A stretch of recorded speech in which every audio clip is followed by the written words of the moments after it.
did some things that maybe wasn't expected, did some things that this school hasn't done, you know, maybe ever in some instances, and some instances hasn't done in a really long time.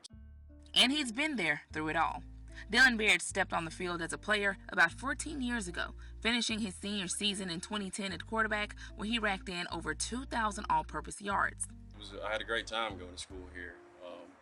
You know, this program, you know, even back when I was playing, we had some success, but we never had consistent success. With those days behind him, he then moved on to play at the collegiate level at both Lamar and Ole Miss.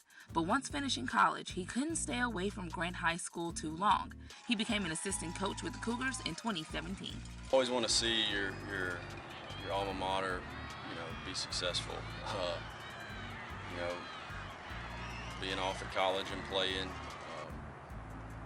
and then moving back. You know, you keep up with where you went to high school and stuff when you're out of town and then off at school, and then you come back and, you know, in my instance, started coaching here. He paid his dues until something new came up. Barrett says that once the head coaching position became available, there was no question on him dropping his name in the hat.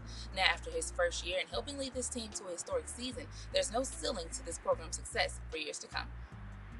Coach Allman retired. He was here for, you know, 5 years, I believe, 3 of which I was here. So there was an opening.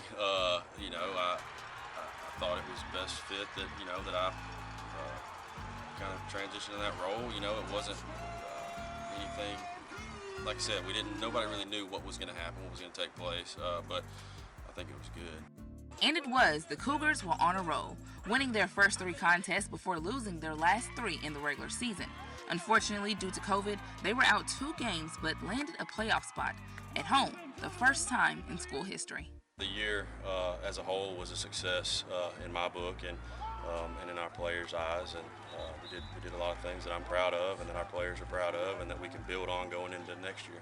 Now continuing to build the foundation at Grant and knock off some goals, Barrett says he's learned a lot about himself in year 1.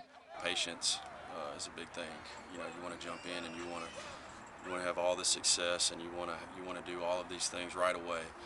And so understanding that, you know, those things take some time. Not that we can't have immediate success or we can't have things happen immediately, but ultimately things, you know, it takes time. And so for me, I've learned to be a lot more patient. Reporting from Grant, Megan Glover, ABC 31 Sports.